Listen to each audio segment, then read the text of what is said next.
Every daughter is precious. Every daughter deserves freedom, dignity, and a chance to dream. But in Nepal, thousands of young girls are still being robbed of that chance. Every single day, human traffickers prey on the vulnerables. Poverty, lack of education, and false promises lures daughters away from their homes. Into the grip of exploitation, many are taken across the borders, never to return. Families are left broke and the lives are torn apart. This is the heartbreaking reality we are fighting against, and this is why Every Daughter Matters exists. To stand at the front lines, to intercept, to rescue, and to restore.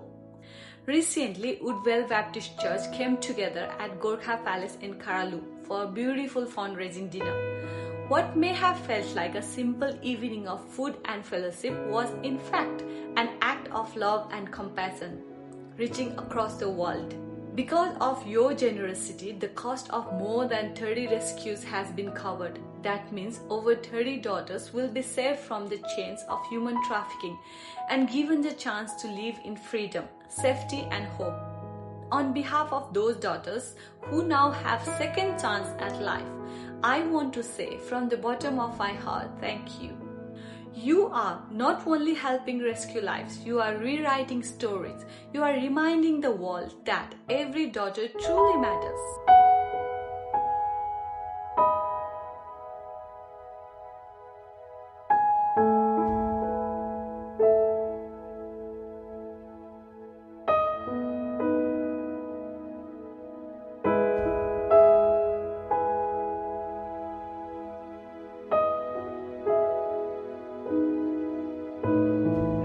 My name's Rodney. It's an honour to have the opportunity to MC this evening for us to hear about a very important cause, about Every Daughter Matters.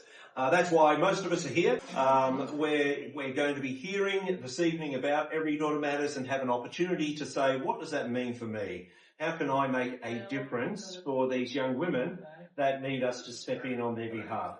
So we'll be talking about that throughout the evening. Firstly, thank you so much for coming along. We know that even by the fact that you have paid for your ticket to come along here tonight, that a large portion of that is going to go to the cause and is already making a difference. So thank you so much for what you've already done. Just to kick us off and to pray for the evening and to say grace, I'll hand over to Ross. Thank you, Rodney. And thanks everybody for coming. Really appreciate your supporting tonight. Let's give thanks, shall we? Father, it's great to be together, even on this cold, windy, wet night.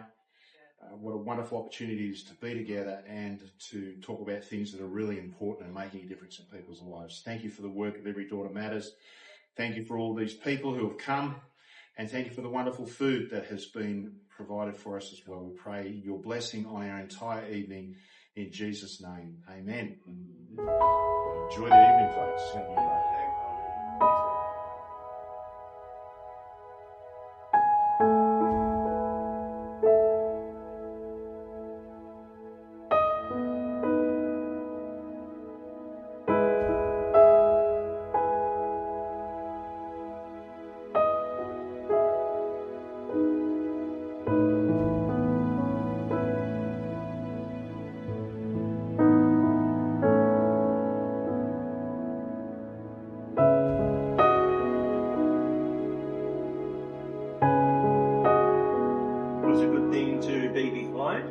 One of the great things about an evening like this is that we get to hear some of the stories of exactly what is happening, and we get to hear those stories that are going to touch our heart, and we get to be open to what God is doing and putting his finger on in our own hearts when we hear those stories. So I'm going to hand over to Darren Reynolds, who's going to share some of the stories of the work that Every Daughter Matter does. So.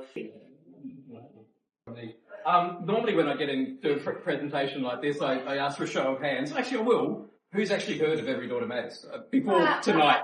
Okay, that is so rare. Normally you get up and I say, well, the crickets, and you go, it's pretty cool. But we're getting out there, we're getting the message out, and, thank you for coming along on such a horrible night. But I'm just going to start with something that happened when I was in Nepal last year visiting some of our frontline services. something actually was happening, and we're able to capture a little bit of it on video. So it's raw, I stumble over my words, all that sort of stuff, but it just helps put you in the moment. So this is what was happening. As you can see just behind me, you can see the big gates over there. The other side of that is India. I'm on the Nepalese side at the moment. And what we have over here, I'm just going to take you up the street here, we do actually have a border crossing station here with our partners, us in.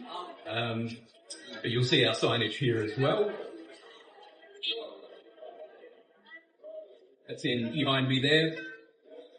There's a couple of girls being interviewed at the moment. The police have been contacted because there is something actually happening as we speak. There has been a couple of girls that were intercepted going into India, and they are their stories haven't held up. It's not safe for them to go there, so the girls here are speaking on their behalf and trying to glean some information about how to best deal with this situation. And as I said, the police have been called.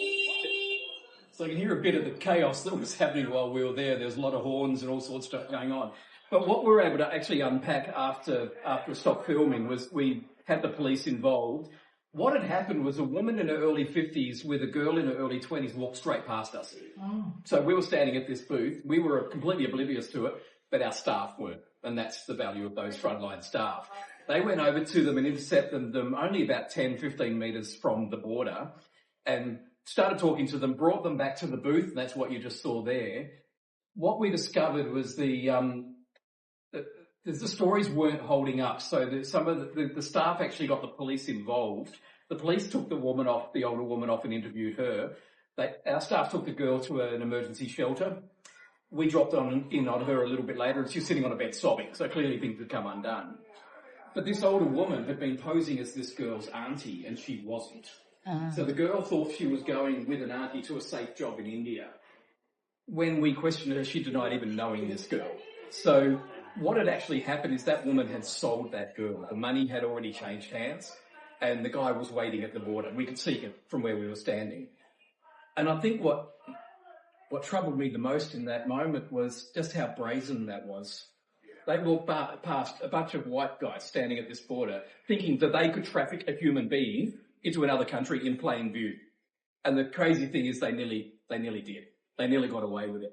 Thank God we were there. And when I say we, myself and Ross and Janelle and our team, because we were oblivious, our local staff were absolutely incredible in that moment.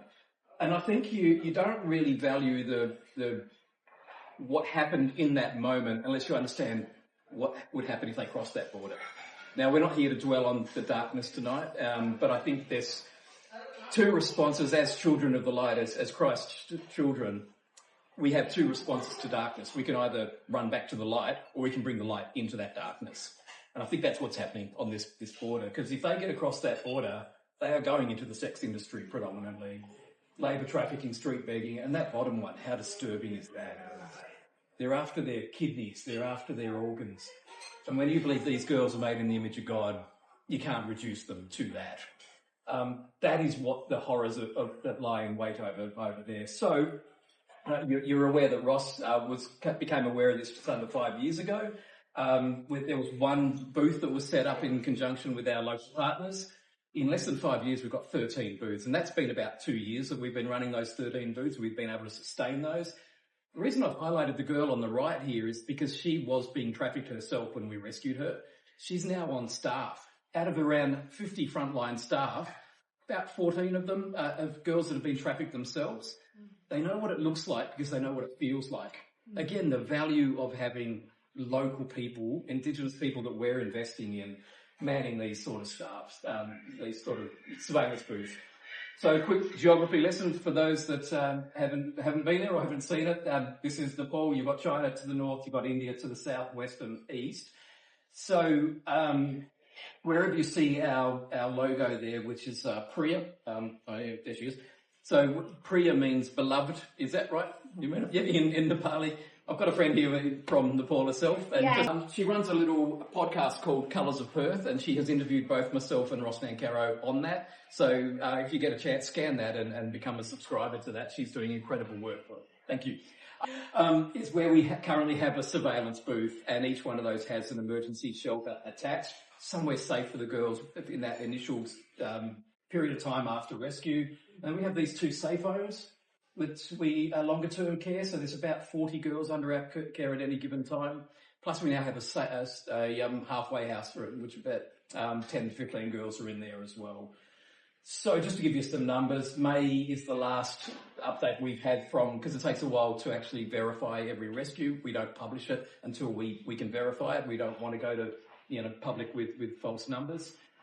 145 in May, isn't that awesome? 145 girls are not being exploited in India because of the work that we do. And last year, 1,701. I love that. I love coming into an agency like this where that number is so tangible. And it represents so many young lives that, as a dad of a daughter myself, I never want anyone to experience what those girls have experienced. That's what we're stopping. And by turning them around at that border, getting them back to safety, just brilliant. Thank you. This is a lady called Sarita. She's one of our frontline staff. We call her Hawkeye. She stands in the middle of the road and does this. The traffic has to go around it. They're scared of her. She's amazing. And she looks into the eye of everyone that's coming towards her on that border, because she doesn't want to let one single girl get across that border, because she spent time as a sex slave in India herself. That's what drives her. That's what drives our frontline staff. But even, I think what's really critical is that those moments after a rescue, after an interception, those girls are in a very vulnerable place at that moment. So it's important what happens to them next. And I think that 4, 5, 6 days where they're in one of our shelters is where we get a real opportunity, not just to unpack everything that's happened, but to share the gospel with them in a way that's appropriate and meaningful in their culture. That's really powerful. So this is Ross, who you just heard. Now you're going to see him on the screen just explaining what a shelter is. I'm about to enter one of our emergency shelters in the far west of Nepal. And come with me, I'd like to just walk through a little bit of what's happening here. Here's some of our amazing staff here. And this is the office. This is the first room where girls would come to. And of course, they've been intercepted at the border. They're probably a little bit shell-shocked and they're trying to understand what's really happening for them. And the counselling begins right here. Come with me, we'll do a walk through. And there's a great kitchen behind me. The girls are really well set up there. And they're really looked after well. They're able to stay here for 4 or 5 days. And of course, this is one of the bedrooms. And this is where the girls will spend most of their time. And they're just processing at this time. Over those few days, those 4 or 5 days, processing what happened to them, processing what will happen to them. And of course, receiving guidance, counseling, and understanding how to reconcile back with family, how to reconcile back into the community, and how to understand what to do with all these broken dreams, broken promises that have just been given to them. However, now they're in a safe place. This is an emergency shelter. We're so grateful to have 13 of these shelters across the border of Nepal. Thank you for standing with us. So out of those 145 interceptions in May, 144 of those were reunited with their families. That's not something I expected when I joined Every Daughter Matters, that there would be that level of success, but that's incredible. But for the girls that can't go home, we do have these safe homes, and they're full live-in, full support, love. And in fact, this photo, I've blurred out the eyes, but you can see in their faces just these girls know that they've got a future. They know they're loved. They know that there's a program that they're going to be with us for long enough to pick up new skills, things like sewing. So we've got rooms for sewing machines. We've got food carts that we're just building at the moment that will be able to go on the streets and actually serve people food, hospitality, barista training, pathways to potential is a new education program we've just rolled out last year.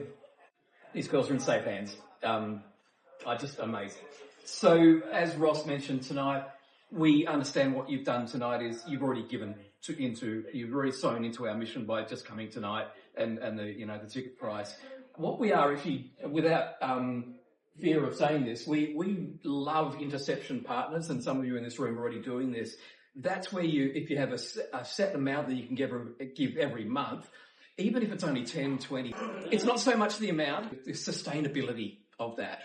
If enough people are giving even a small amount, it spreads the risk for us. if a big donor drops out, we're in trouble. We've got to look at shutting surveillance booths. But if enough people stand up and say, look, I can give you $50 a month, that's all fully tax deductible, by the way. That is gold for us, and it helps us with our sustainability. So pray about it, think about it. If you wanted to sign up tonight, we can get you started. Otherwise, take one of these. You can go online and do it there. Yeah, look, if you think about that, that is the probably single biggest thing you could do for us tonight is come on as a partner. And then you're on our mailing list, you're getting updates from us, and you're partnering in a very real way with us. As Darren has mentioned, if you are interested in finding out more, there's information at the table. We'll talk a bit more about that later. That's real rescues, that's real lives being changed. But how do we go into the future? We actually have to talk about stopping things and our accountability with that. So as a teacher, Darren's come out to our school before and he shared the story of Every Daughter Matters. And once you see those pictures and you see that it could be your daughter just in another country because you happen to have a life where you don't have the income and the choices that we do, it just breaks your heart. So the question is, what can you do about it? Okay.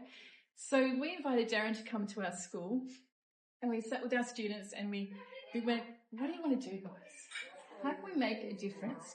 And he was able to share the stories with our students and they went, well, what can we do? And we said, well, we've got an oval. Maybe we get someone just to sponsor us to walk around the oval. And so the students got organised with us and we put a call out and a very small group of students got together. We invited a year group. They bought tickets. They walked around the oval. It took an hour and a half. They rescued 21 people. Okay? Awesome. It was absolutely awesome. And the reason we chose the oval was because they could do laps, and we were talking about 360 and 180, which Darren's going to explain very, very soon. We took how could we physically represent a change in a journey. So we went on a journey, and I know Woodvale have an incredible walk, which we're going to invite all of you to be a part of coming up this year as well.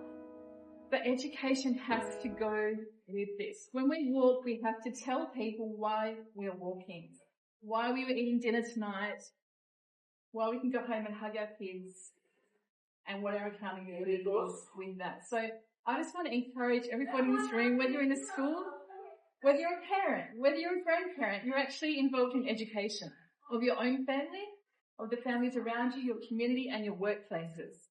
So you can all be involved creatively.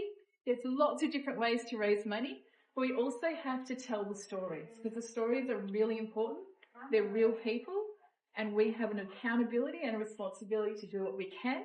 And it's just so exciting to be a part of that.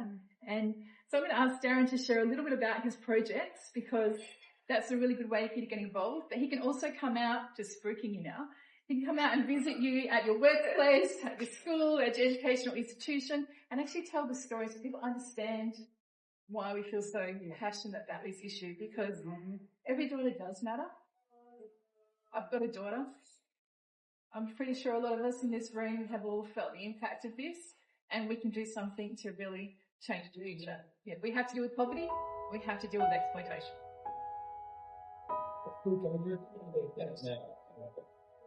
Who is involved in a school in some capacity? Yeah, thank you. That's so important. When I first joined Every Daughter Matters, Ross was quite taken by the work that I'd done in schools for other agencies and said, we need that. We need to be out in these sort of places. So when I came in, I came up with the concept of Project 180. This is simply where what we're doing at those borders, as you've probably seen, we're turning lives around 180 degrees. And incidentally, when you take the cost of running our frontline services, divide that by the number of rescues, it's $187 per rescue. So I dumbed it down to say for $180, you can turn a life around 180 degrees. So when I actually approach a school, someone like Aquinas or Hale or some of these sort of schools, and they say, come and speak to our year 11s and 12s, they say, how much do you charge? And I go, how many kids do you want to rescue? So they're immediately turning it around and saying, no, the focus is on what we're achieving, not what you're paying me to do. So, but I just want to share a little bit of where the deep heart of what drives me to go in and speak to schools. One of them is I was with a previous agency that would go and do rescue work in Southeast Asia. So This is a place called Soy Cowboy in Thailand. You can see how excited I am to be there. Even though very red. I don't know what's going on there. But honestly, as an Australian male walking down this street, the shame that I felt because there was an assumption of why I was there.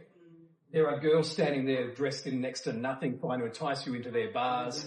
There are men who look like me, like us, who are touching those girls inappropriately in plain view. It is so normalised. And we were going into bars and clubs under the jurisdiction of the police to go and find underage girls that were working these bars. These are two girls. We were in this particular bar because there was a 14-year-old sex worker in that bar. They're safe because of the work that an Australian agency is doing in that space, and I just really honour what's going on there. But again, it's too late for these girls. The trauma's already happened. That's what I love about Every Daughter Matters, is the prevention side. But what it did is highlight, and I just want to tell a quick story here.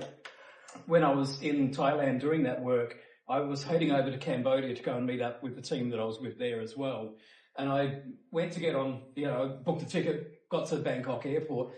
Rookie mistake. If you're going to travel to Cambodia, get a visa, entry visa, pay it online. I got to the airport and I went, I haven't pre-booked my visa. So I tried to do it, it's too late. And realised I was about 20 US short of an entry visa and they weren't going to let me in. So I'm going up to complete strangers in the boarding lounge going, does anyone speak English? Has anyone got US currency? Eventually, after, I'm an introvert, that's a horrible moment. Eventually a guy pipes up and goes, I've got some US currency, what do you need? And I said, mate, I need $20. He's a British backpacker. So he pulled out this wad of cash and he said, oh mate, and he was really chilled about the whole thing. So I said, look, I've reached out to my team in Cambodia. Hopefully you can arrange someone for you to meet us at the airport to give you your $20 back. And he went, oh yeah, that's fine. I said, in the meantime, here's my card. And if we get separated, I'll transfer some money. By the time I got on the plane, I had heard back from my team saying we'll be at customs with the cash. So I walked past him, you see how small the plane is, walked past this guy's seat and said, mate, just wanted to let you know the money's all sorted, it's waiting for the other end. And he went, yeah, you'd better. I was like, oh, okay. Change of attitude. He was really easygoing, suddenly he's hostile. And I went, what shifted? And what it was, I'd given him my card and on it said Destiny Rescue, rescuing children from human trafficking. What's going on there? So I suddenly looked around the plane and I saw how many single white guys were on that plane. Okay, let's put that in real context here. In 2012, the United Nations released a report, a one-off report, haven't repeated it, on the sale of children, child prostitution and child pornography. Australians have been identified as the largest group of sex tourists prosecuted in Thailand. Guys, we went up 31%. Shame on us. This is normalised behaviour that these boys, when they go out on the end of year trips, on footy trips and that, they're behaving in a way that is becoming or has become very normalised. What I love about going into schools like Kingsway, your kids are great anyway, but there's always those boys who get confused. My challenge to them is figure out what sort of bloke you are before you go. Because when you're sitting in a bar in Pattaya with your mates and you're in that sort of environment, that's not the time to figure out what sort of bloke you are. So we need Australians to be celebrated overseas as the good guys, not feared as the bad guys. Right now we are feared. I want to change that. And I think going into schools and just having that opportunity, share these stories like you said, to challenge them about what sort of men are you, how do you treat the women in your life, how do you treat your mum, your girlfriend, your sister. That's what Project 180 is. It's not only stopping the demand on the borders, it's impacting who we are here and raising young people. So that's why I honour the people that work in schools, because you're all part of that. These guys stepped up to the plate last year, and so even the junior school got involved, right? They did a bit of a stall. So we had Darren and he spoke to our senior students because of the content of the presentations. We said only upper school students could be involved. We had some year 7 girls that said, we know we're not allowed to, but we want to do something. Can we do something? So they did a bake sale. And those girls raised thousands of dollars selling cupcakes and things that they'd made. And they were so proud that they could contribute to this because they recognised at that age the importance of supporting girls around the world. Yeah. So this is kind of what it looked like. We had a couple of tents there, the guys getting ready and all dressed in nice and black and pink and all that, our colours. And yeah, they just got, I just loved it. Like, they just really got behind this thing, and yeah, boys in tutus as well, there were, which was strange. Yeah, so that's just a simple way of just a school owning that space. And like you said, 21 rescues. It was over $4,000, wasn't it? So yeah, that's what we wanted.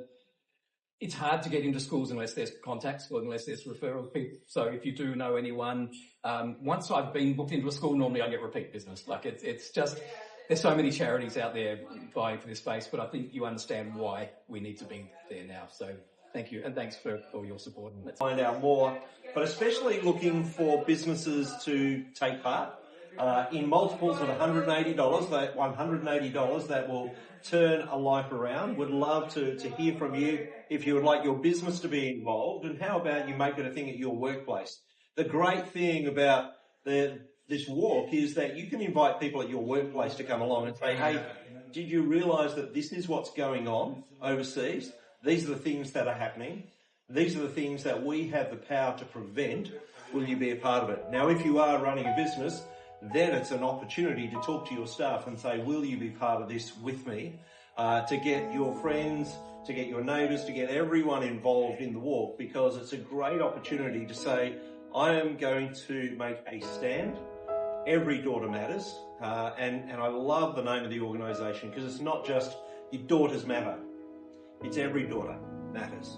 And when you talk about the over 140 daughters that were rescued just in May, it's not just a solitary number. It's that daughter mattered, and that daughter mattered, and that daughter mattered, and that daughter mattered. And on it goes for the whole 141.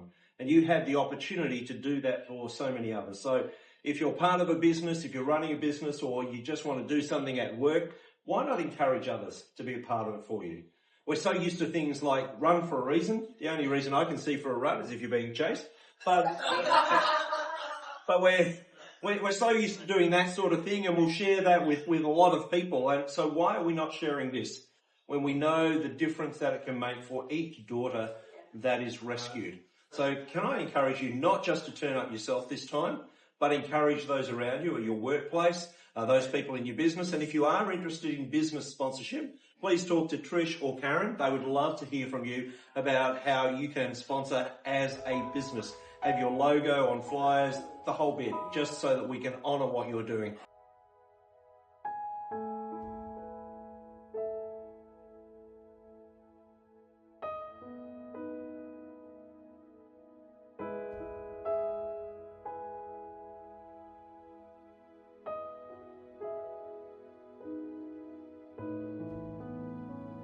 Interceptions in May, and the difference that that's made. But I guess the question comes, well, but won't they just find someone else? Won't it continue to happen? How is Every Daughter Matters actually stopping this from continuing to happen for other girls? Yeah, and I probably need to close the loop on those first two stories. You remember the very first one I said, where the guy was standing at the border ready to receive that woman? She was on the Indian side, so we couldn't get him. He then took off.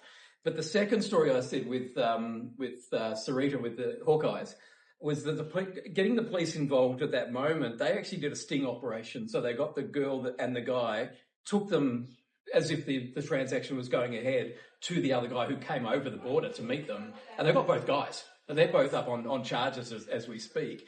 Now, I think the key thing that we miss when we say 145 were intercepted there, every single one of those was handed over to the police as a case. The police are stepping up because we're helping them to hold them to account by being alongside them. We're serving alongside them. The other unspoken story of that is that guy had spent 2 years grooming that girl, had come into Nepal to collect her and take her home, only to lose her at the border. That's a 2-year operation where he didn't get a payoff. That hurts their business model. If we do that time and time, if we've done that 145 times, that's 145 times in 1 month where people haven't got a payoff for the work they're doing. That's as strong as a conviction, I think, in helping fight back against this stuff. So the more we do this, the better it's going to get. I don't want to, I guess, go to somewhere too dark on this, but because we know every daughter matters, and even if one daughter was rescued, it makes a difference. But is there any idea of just how big this problem is? Yeah. So the figures that we keep hearing is between 20 and 25,000 women and children every year are trafficked from Nepal into India. So it's overwhelming. We're not the only ones doing it. I think that's important to note. Whenever, and I think Rob and Karen, you've been to some of those frontline booths where there's other agencies working there as well, and I think that's more the merrier. Like we don't see them as competition. They don't see us as competition. We are working together in this space to make sure not one girl. So I think maybe speak to the model a little bit too. Before we even set up a booth, our head guy on the ground in Nepal, who is a Nepali citizen, he'll go into the town where we're looking at setting up a border crossing station, and he'll call a town hall. And he'll call in the Hindu leaders and the police and the military, whoever's invested in that village or that town, and say, this is what we want to do. Will you partner with us? Will you be involved in this? And as a result, we were standing at one particular border crossing point where the border was only metres away, and Ross is sitting in one of those booths looking out. He said, I'm looking into India, like it's right there. There were 3 other people operating booths, but they were a kilometre down the road. And I said, why are we here and they're down there? And he said, because Yubaraj comes and does that town hall thing and gets buy-in first. So when we say, can we set up a booth? They go, yes, you can have it here. Whereas some of the others turn up and go, oh, we're here, we're going to set up a booth here. And they go, no, you can go down here. But actually, that's not such a bad thing either, because that often they'll be operating where the buses drop people off. So they'll catch them as they're getting off the buses. If they then get past that, we've got them at the actual border. So it's all just working in together, I think, is the powerful thing. So what we're seeing is incredible results through Every Daughter Matters and other agencies that are working, but the problem is still so large, which again tells us there's an enormous scope to grow the work of Every Daughter Matters, enormous scope to continue to grow. It's not like, hey, we're almost fully funded and we're good to go now. There is a greater need than there is finances for it. That's right. And so that gives us an opportunity. And again, recognising that each person that's here tonight has actually paid a significant amount as part of their ticket price that goes directly towards the cause. But you mentioned earlier some of the ways that people can get involved. Can you just run us through that again? What are the ways that people can give financially? So one-off donation is obviously always grateful. If you've got cash, we do have a tin here. Some people do still carry cash. I do not. But we do have a square reader here as well. So if anyone wants to make a credit card donation, we've got that. Then there is, if you were able to sign up tonight to that ongoing interception partnership, if you know your details, we can get that started tonight, and you'll be on board as of pretty much tomorrow, working day. If you can't fill it out there, then they are these brochures that you can take and go online. Still go into the donation page and sign up there as a partner or make a one-off donation. They're the main things. The other thing is you all know people, and a couple of girls at the back, are connected in with a couple of schools, which we can now have conversations with. You might know other people in other churches or in Rotary clubs, Lions clubs, Probus U3A, all the community clubs. They're always looking for guest speakers. They love hearing something like this. So it's networks. Yeah. So there's more than one way to actually support the work of Every Daughter Matters. As Darren says, there is the donations, and that makes a huge difference. There's an enormous scope of work still to be done that you can play into, but there's also those opportunities to connect him in with a school, with a club of some sort. If you have a home group that would love to hear about it, to be able to hear some of the deeper details, because obviously we've kept it reasonably light here tonight and not going into some of the very dark areas, that if you would like to have a home group where you can talk a little bit more about those sorts of things, you have the opportunity to do that. So there's a number of ways that you can be involved. I guess I just want to finish off this part, and I know that Darren would be more than happy to chat to you. Trish and Karen would be happy to talk to you about signing up for the walk in whatever way that is, so you can participate and get friends to participate. But I'm often reminded about what happened way back in the day with William Wilberforce. Most people will have heard of him from centuries ago. And what he did into the British Parliament where slavery was a thing, he went and he gave them the facts. He told them the stories of what was actually happening. There were lies being told about what was happening on the slave ships, that they were rescuing people from other nations and they were helping them out, which of course was not true.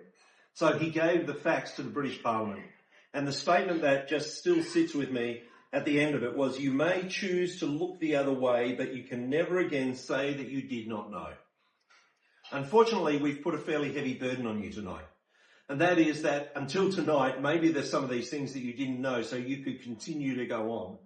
But now the choice is up to you. Can I actually know, now knowing what I know, look the other way? Or will I be part of the solution? Will I choose to look the other way? I cannot any longer say that I didn't know. I didn't know that this was going on, so how could I help? You know that it's going on, and I don't want to place anything ill-fitting on you. I don't want to be twisting arms, but you know the impact that you can make. So I can just encourage you tonight, please talk to Darren about the impact that you would like to make, about the daughters that you would like to see rescued and the way that you can do that, whether that is through making a donation, an ongoing donation, whether it's connecting him in with a group that would love to hear about what's going on. Please, will you talk to him tonight and make that difference? This pretty much wraps up this part of the evening. So I just want to say thank you so much to everyone who's come along. Thank you for those who have organised the evening. We want to certainly thank this restaurant. I think we've eaten pretty well tonight. This is not for you to now go home. Continue on your conversations. Continue a conversation with Darren. But we just wanted to say thank you to everyone who has played a part here tonight. And thank you to Every Daughter Matters for making a difference for another daughter and another daughter and another daughter. Let's all make an effort to see more and more daughters rescued out of what can become a horrific situation for them. Thank you. So thank you so much to Rodney for coming up all this way from, they live way down in the Netherlands. Travelled in this weather to come and to generously give your time, and also to Darren. Thank you so much for being here and for heading up tonight and giving us really important information that has guided us in our thinking and our praying and our involvement in such a... I think you will agree this has been a lovely venue, and our chef, and from the time Trish and I came, was very willing to facilitate our meeting tonight, and we just want to say thank you so much.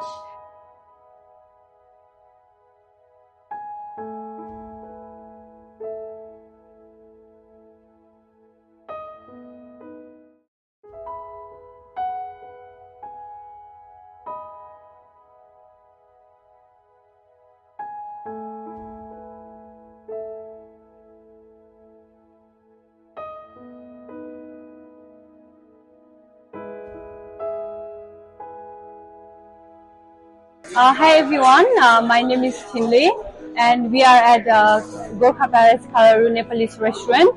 Today we are hosting a dinner organized by Every Daughter Matters, and we are focusing on human trafficking, and we feel privileged to host this dinner as they are rescuing Nepali daughters from human trafficking. And I would like to thank from bottom of my heart to the Every Daughter Matters group for hosting this dinner and then working towards human trafficking in Nepal. Especially me being from Nepal, I really thank you and we really feel privileged to host the dinner here in this restaurant.